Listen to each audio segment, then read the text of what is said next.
গণ অধিকার পরিষদের সাধারণ সম্পাদক মোহাম্মদ রাশেদ খান মন্তব্য করেছেন, সরকারের দুর্বলতার সুযোগে আওয়ামী দস্যুরা সাহস পাচ্ছে এবং প্রতিদিনই আওয়ামী লীগের মিছিল বড় হচ্ছে।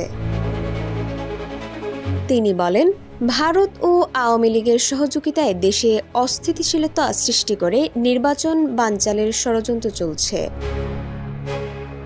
গত সোমবার 29 সেপ্টেম্বর বিকেলে গণ অধিকার পরিষদের কেন্দ্রীয় কার্যালয়ে শ্রমিক অধিকার পরিষদের সভাপতি আব্দুর রহমানের ওপর হামলার ঘটনায় জড়িতদের বিচারের দাবিতে আয়োজিত এক সংবাদ সম্মেলনে তিনি এসব কথা বলেন।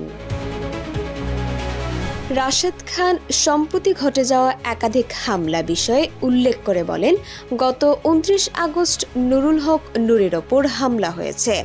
বিএনপি মহাসচিব মির্জা ফখরুল ইসলাম আলমগীরের সঙ্গে খারাপ আচরণ করা হয়েছে।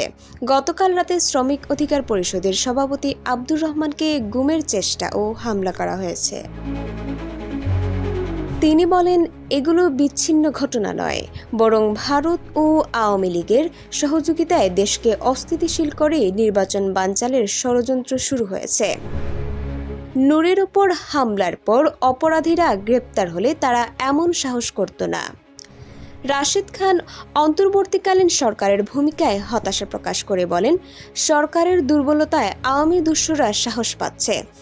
অন্তর্বর্তীকালীন সরকার আওয়ামী লীগকে নির্মূল না করে পুনর্বাসন করছে। তিনি সরকারের উপদেষ্টাদের তীব্র সমালোচনা করে বলেন, এই দেশে আওয়ামী লীগ ফিরলে দায়ী থাকবেন ডক্টর ইউনূস ও তার উপদেষ্টা পরিষদ।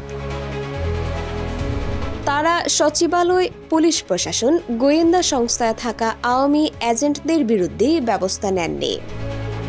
তিনি অভিযোগ করেন, বিএনপি জামায়াত তকমা দিয়ে যাদের 16 বছর বঞ্চিত করা হয়েছে, এই সরকার তাদের আরও বঞ্চিত করেছে।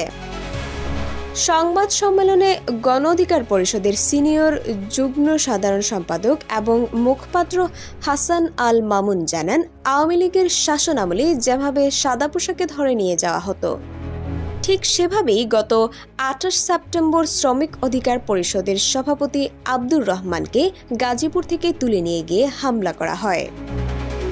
নিয়মিত গুরুত্বপূর্ণ আপডেট পেতে আমাদের সঙ্গে থাকুন। বিজিএন টিভি 24 সংবাদ, যেখানে বিশ্বস্ততা সেখানে।